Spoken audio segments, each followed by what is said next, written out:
12:27 del mediodía, día frío, muy frío acá en Bahía. Había salido el sol, se ocultó de nuevo. Veo a la gente por la ventana del Ramiro Musoto, del estudio de Vorterix Bahía, muy abrigada. Veo a toda la gente con barbijo, así que está bueno eso. Ya lo tenemos con nosotros al jefe de infectología del municipio de Bahía Blanca, Ezequiel Juglar. ¿Cómo estás, Ezequiel? Hola, buen día, ¿cómo va? ¿Cómo andás? Buen día. Buen día. ¿Todo bien? Desde Sí, buen casa, día. ¿verdad? Sí, sí, hoy trabajando desde casa. Una simple aclaración es, A ver. soy el jefe del departamento de epidemiología. Epidemiología. Lo que pasa es que era muy Sí, difícil decirlo, entonces lo cambiamos. Nada, es, está es, es bien. correcto lo que estás diciendo, epidemiología. Así se dice. Ezequiel, antes de meternos de lleno en el tema, yo quería preguntarte, la vida de todos nosotros cambió a partir de marzo, ¿verdad? Eh, Quería saber en especial cómo había cambiado para vos, debido al cargo, ¿no? Al cargo que tenés. La verdad que si bien uno se va preparando, porque es algo que le gusta y para lo cual yo venía teniendo el cargo de forma interina y de hecho había rendido el concurso a fines del año pasado presentando un proyecto y planificando los próximos 4 años, digamos, de trabajo. Yo te quiero recordar que yo soy personal de planta municipal, Sí, así que, digamos, eso nos permite proyectar e inclusive también soy docente de la universidad.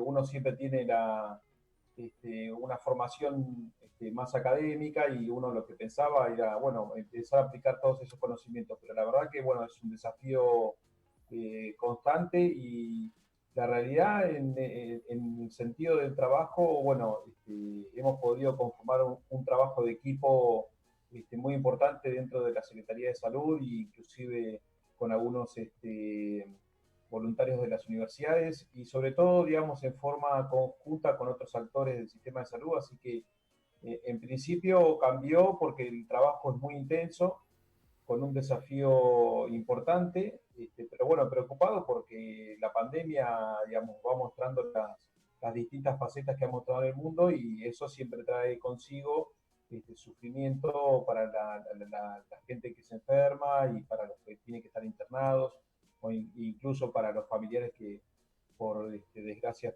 tienen un familiar que fallece. Así que te diría que por lo menos desde el punto de vista profesional es el desafío más importante que he tenido en mi carrera y bueno, tomándolo con mucha responsabilidad, pero bueno, con la ocupación y preocupación de lo que significa una pandemia de esta característica. bien.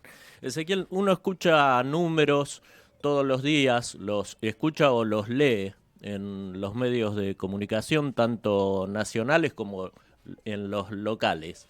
Eh, ¿Qué hay que tener en cuenta para saber dónde estamos parados? ¿Qué números hay que tener en cuenta para saber justamente eso? Bueno, nosotros, digamos, siempre en epidemiología lo que hacemos es compararnos, ¿no es cierto? Siempre es importante, digamos, tener en cuenta un poco las proyecciones que teníamos allá por marzo cuando empezó todo esto, y también ir comparándonos con lo que sucede con otros lugares de Argentina y lo que ha sucedido con otros lugares del mundo. Así que, digamos, si nos comparamos con las proyecciones que nosotros teníamos a principios de marzo, la verdad es que es un escenario muy favorable, pero bueno, siempre con el cuidado de que es un escenario dinámico. Hoy, a esta altura, tener menos de 100 casos confirmados es un escenario muy positivo que se ha logrado en conjunto, ¿no? El gran trabajo que ha hecho la sociedad con el tema del aislamiento social. Y por otro lado, en forma comparativa con lo que ha pasado en otros países o lo que está pasando hoy en el área metropolitana, bueno, la situación que nosotros estamos transitando es mucho mejor de lo que ha pasado en otros lugares del mundo y lo que está transitando hoy el área metropolitana. Pero bueno, eso no significa, digamos, que nosotros no podamos entrar en alguna curva ascendente de casos, digamos, estamos entrando recién en el invierno, con lo que eso conlleva con todas las enfermedades respiratorias, así que el escenario proyectado y el escenario en forma comparativa con otros lugares del mundo y de lo que está pasando en Argentina en una zona, el escenario nuestro es muy bueno y mejor de lo esperado. ¿Para cuándo se espera lo que ustedes llaman el pico? Y si estamos en una meseta en este momento. Nosotros en estos momentos estamos en un crecimiento, digamos, no exponencial, pero sí, digamos, desde el último conglomerado que fue lo de la cooperativa hace 15 días más o menos, Ujú. hasta estos últimos casos que hemos ido teniendo, hemos venido, digamos, transitoriamente en un aumento de casos. No en forma exponencial como se observa en el AMBA, pero estamos transitando no una meseta, pero sí un crecimiento muy, muy leve, así que bueno, esperemos, digamos, que eso sí se transforme en una meseta con tener casos todos los días o esperables, pero no en un crecimiento exponencial como tiene el AMBA. Así que hoy te diría que estamos en un escenario intermedio de crecimiento de casos, de muy pocos casos, pero sí en crecimiento de lo que veníamos antes del conglomerado de la cooperativa, donde llevábamos casi 8 o 9 días sin casos. Bien. Nacho. Sí, ¿qué tal? ¿Cómo le va, Ezequiel? Hola, buen día. Eh, Usted recién hablaba de los conglomerados. Ustedes dividen, ¿no? Por conglomerado los casos que van estudiando. Yo lo que le quería preguntar es si han logrado encontrar algún vínculo, algún nexo que una a estos distintos conglomerados, como son los del hipermercado, el geriátrico, los molinos. Bueno, nosotros siempre, digamos, el escenario de los distintos conglomerados, los primeros habían sido relacionados a casos importados, o sea, personas que habían venido de afuera, Uh-huh. y después sí pudimos tener un nexo entre el conglomerado, digamos, lo que nosotros llamamos conglomerado, o los casos que habíamos tenido en la institución de adultos mayores con el que habíamos tenido anteriormente del parque eólico. Y en este último, si bien estaba circunscripto en el mercado, digamos, el nexo externo, nosotros no lo pudimos terminar de identificar si tenía relación con un caso importado o con algún otro caso, digamos, de los casos anteriores. Así que por eso en esta semana lo clasificamos dentro de lo que era transmisión comunitaria, uno de los primeros casos, ¿sí? Claro. Así que, digamos, eso lo que uno busca es ver, bueno, de quién te contagiaste, digamos, y a veces eso está claro y a veces no está tan claro, ¿no? Uno no lo puede objetivar ni desde las entrevistas, ni de lo que son los análisis de laboratorio, ni tampoco en relación con el tiempo de incubación y el tiempo de contacto. Recién hablabas de lo que es la transmisión comunitaria. Te quería consultar por la diferencia entre transmisión comunitaria y circulación comunitaria, primero conceptualmente, ¿no? Y en segundo lugar, en cuanto a las consecuencias que generan para la ciudad en cuanto a la apertura social y comercial que pueda tener. Seguro. A ver, desde el punto de vista epidemiológico, cuando hablamos de transmisión, estamos hablando de un caso en particular en donde nosotros no podemos identificar, digamos, hablamos de un paciente individual en donde no podemos identificar de quién se contagió. Cuando hablamos de circulación libre comunitaria, ya tenés un aumento, digamos, exponencial de casos con distintos conglomerados y distintos pacientes individuales que son diagnosticados con COVID, que no tienen nexo con otra persona previamente diagnosticada. Entonces, el ejemplo que por ahí uno puede tener en mente es lo que nos pasa todos los inviernos, digamos. Uno en el invierno siempre tiene algún primer tipo de influenza, gripe o neumonía o bronquiolitis y nunca hace referencia de quién se contagió, porque nunca tiene una referencia por ahí muy clara de quién se contagió. Y entonces nosotros durante los inviernos tenemos libre circulación de virus respiratorios. Lo que pasa es que la diferencia es que este virus es nuevo, entonces por eso nosotros estábamos siempre en una fase de contención. Entonces, cuando vos tenés libre circulación del virus es cuando vos ya tenés un aumento exponencial de casos y no podés tener relación entre esos casos que van apareciendo. Mm.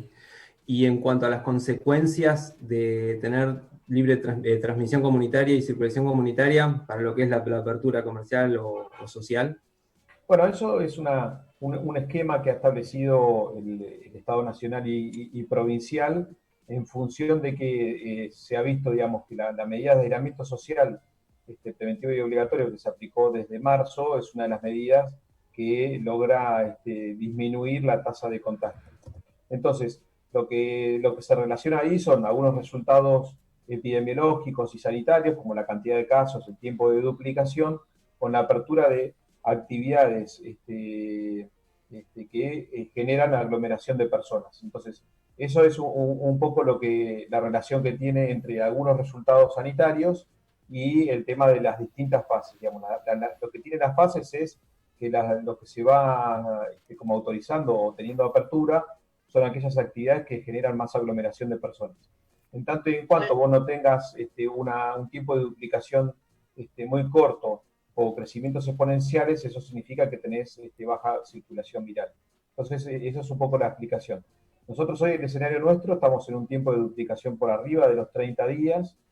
Sí, ya tenemos estos casos, este caso de transmisión comunitaria, como te decía, así que seguramente, digamos, estas evaluaciones se van haciendo cada 15 días, que son los tiempos de incubación, y como yo siempre digo, uno siempre va viendo una película como atrasada, digamos. Nosotros hoy estamos detectando a aquellas personas que se contagiaron entre 10 y 15 días antes, porque es cuando empiezan a aparecer los síntomas. Entonces por eso cada 15 días uno hace una reevaluación, digamos, del estado sanitario y lo relaciona con las fases estas de apertura de los comercios. Anaí.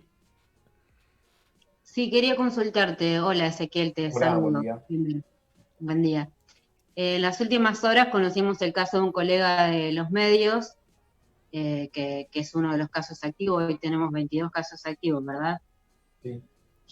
Yo quería consultarte cómo se procede con el entorno en estos casos y por qué esta cuestión de hisopado sí o hisopado no.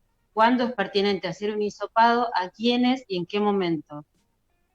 Bien, ahí, digamos, a ver, una de las cosas que hay que entender es que la contagiosidad del virus no respeta ni razas ni etnias, con lo cual todos estamos expuestos a eso, así que esa es una de las primeras aclaraciones que quiero hacer, porque una perspectiva, digamos, que tenemos nosotros desde salud es una perspectiva de derecho, entonces, eh, porque lo que hemos visto, lo aclaro porque hemos visto por ahí en algunas redes sociales como por ahí se estigmatiza a las personas que tienen COVID. Pero específicamente tu respuesta, hay una de las estrategias más importantes que ha demostrado efectividad en el mundo, es la rápida identificación de los contactos estrechos y el aislamiento en el domicilio, ¿sí?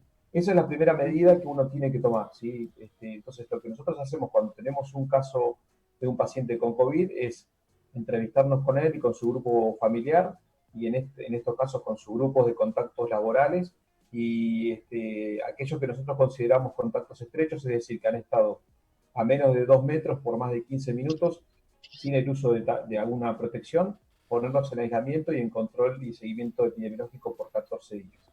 La recomendación del Ministerio de Salud de Nación y de Provincia, y es una de las recomendaciones que nosotros siempre seguimos, es hacer hisopados cuando hay algún tipo de sintomatología, ¿sí? ¿Por qué? Porque en realidad la primera medida y más importante de aislamiento y de identificación de contactos estrechos, eso te permite cortar las cadenas de contagio. Entonces ahí uno podría decir, bueno, pero te serviría para identificar el asintomático, que es lo que siempre se discute. Pero bueno, en Sí. realidad es un recurso finito y es un recurso que uno lo destina para los pacientes que tienen sintomatología y que eventualmente pueden llegar a ser los que presenten un cuadro más grave. Entonces, hisopado No sí, se hisopado consideraría, te interrumpo un segundo, no se sí. consideraría necesario, por ejemplo, en el caso de los familiares que conviven con una persona en la que se detectó un caso positivo, Sí, si en no esos tienen casos, síntomas. en esos casos sí, siempre, digamos, uno lo va evaluando. Te diría que el 80% de los cuadros en general son cuadros leves. Lo importante de lo que vos mencionás del grupo intrafamiliar es detectar a aquella persona que pueda llegar a tener algún factor de riesgo, es decir, a una persona que tenga alguna enfermedad crónica no transmisible, como puede ser hipertensión, diabetes, obesidad, o una persona que por su edad pueda tener un factor de riesgo. Entonces, el esfuerzo, por lo menos desde el lado nuestro, es identificar rápidamente los contactos estrechos, el aislamiento de esas personas y la identificación de esos contactos estrechos de aquellas personas que puedan tener algún factor de riesgo, que son los que ha mostrado, digamos, la mayor tasa de letalidad. Entonces, un poco contestándote en forma concreta, por lo menos del lado nuestro, digamos, el esfuerzo está en esa línea, digamos. Perfecto. Ezequiel. De los 22... Dale, Dani. Pregunta, Marci. No, dale. Avanza. No, te quería consultar el estado de salud. Imagino que deben ser todas situaciones diferentes, pero si me podés hacer un panorama general de los 22 activos, y en qué caso sería un número que nosotros tendríamos que preocuparnos que soporte nuestro sistema de salud en Bahía Blanca, en el caso de que ascienda el pico. ¿Qué caso de activos tendríamos que decir, bueno, acá estamos entrando en un posible desborde o esto es todo lo que podemos soportar? Sí, Son ahí, dos preguntas. digamos, sí. El estado actual de estas 22 personas activas, hay que recordar que hay un paciente que está internado en la unidad de terapia intensiva del hospital municipal. Bueno, la evolución seguramente te lo puede dar específicamente el equipo de trabajo del servicio municipal. Hay un paciente internado en el Hospital Pena y otro en el Hospital Italiano. Después, en general, y eso es un poco los distintos porcentajes, digamos, que uno ha visto de la literatura y de lo que ha pasado en el resto del mundo y de lo que pasa en Buenos Aires. Es decir, un 5% de los pacientes están en cuidados intensivos, un 15% tienen que requerir internación y después el resto, casi un 80%, puede transitar su enfermedad en el domicilio, ¿sí? Entonces, eso es el estado de situación actual. Entonces, lo que uno va mirando en general es el porcentaje de ocupación de camas disponibles y destinadas a pacientes con COVID en los distintos hospitales. Hay que recordar, digamos, que los hospitales y todo el sistema de salud también está ocupándose de todo el resto de las patologías, digamos, no es la única patología del COVID, con lo cual hay que ir viendo el balance, digamos, de cuál es el porcentaje de ocupación de las camas destinadas a pacientes con COVID y las destinadas al resto de los pacientes. Hoy, por suerte, digamos, el porcentaje de ocupación de las camas destinadas para COVID es bajo en terapia intensiva. Pero, digamos, estamos entrando en una época invernal donde aquellas personas que son consideradas sospechosas, que hoy también muchas también se internan hasta que tienen un resultado del hisopado, ese porcentaje de ocupación empieza a aumentar. Entonces, a tu pregunta concreta, ¿cuál es el número específico? O sea, yo no tengo un número específico, pero sí uno lo que va visualizando es el porcentaje de ocupación de las camas, tanto de las destinadas para pacientes con COVID como destinadas para otras patologías. Ese indicador es importante porque uno también tiene en cuenta en esto que mencionaba anteriormente con la relación entre los resultados sanitarios y las distintas fases de apertura. Entonces vos lo que visualizás es la tasa de duplicación, si hay transmisión libre comunitaria y el porcentaje de ocupación de camas. ¿Sí? Que hoy para pacientes con COVID no es elevado, por lo menos en Bahía Blanca. Ezequiel, tomo parte de la respuesta que le diste recién a Ani y quería preguntarte qué interrelación habría, esperemos que esto no suceda, en el caso de que aumenten los casos significativamente, ¿qué interrelación habría entre los hospitales públicos y los privados? Por ejemplo, ¿no? Se agotan las camas en los hospitales públicos. ¿Cómo se actuaría ahí en ese caso? Bueno, a ver, la colaboración entre sistemas públicos y privados existe no solamente para esto, sino para el resto, digamos, de las realidades, y se viene trabajando en forma conjunta en la verificación, digamos, de cada una de las porcentajes de ocupación de camas. Así que si esto llegara a tener un número aumentado, seguramente el sistema de salud y los distintos hospitales públicos y privados funcionarían como si fuera un único sistema, ¿sí? Pero hoy la realidad es que cada hospital tiene destinado, inclusive también acá hay el otro rol que juega la seguridad social, las aseguradoras de riesgo de trabajo, que tienen convenios con distintos hospitales privados. Entonces, seguramente, y esperemos que no sea, digamos, el escenario ese que vos planteás, seguramente, digamos, el trabajo conjunto va a ser mancomunado para que personas que requieran distintos servicios de internación, así lo sea. Nacho. Ezequiel, sí, según un estudio muy reciente que salió publicado en Infobae de la periodista bahiense Sandra Crucianelli, ellos medían el índice de letalidad del virus en los distintos países y en las distintas ciudades también de Argentina, y señalaba Sandra Crucianelli que le alarmaba que mientras el índice de letalidad en general para el país es del 2%, en Bahía Blanca en este momento está en un 5%, es decir, más del doble que el resto del país. ¿Ustedes tienen estudiado a qué se debe este número, este índice? ¿Saben por qué? A ver, las personas que han fallecido son personas que han tenido factores de riesgo o personas añosas. Analizar la tasa de letalidad en el medio de una pandemia es difícil porque el comportamiento, digamos, que puede llegar a tener en los distintos lugares, recién uno al final, digamos, de transitar esa pandemia, uno lo puede llegar a analizar, seguramente teniendo la totalidad de casos. La otra es comparar tasas de letalidad con pocos casos, como tenemos nosotros en Bahía, por ejemplo, que tenemos 97, creo, que tenemos hoy, con tasas de letalidad, cuando vos tenés por encima de 1000 o 5000, no es correcto hacer una comparación tan lineal si vos no haces algún tipo de ajuste de tasas, ¿sí?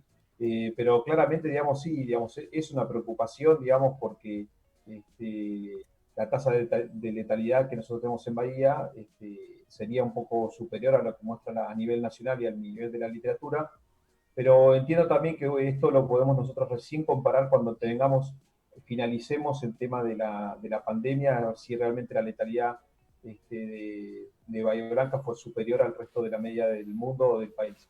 Te diría, digamos, que en el mundo la tasa de letalidad se ha debido a dos cuestiones. Una es a la composición demográfica de la población, es decir, cuál es el porcentaje de adultos mayores de esa población.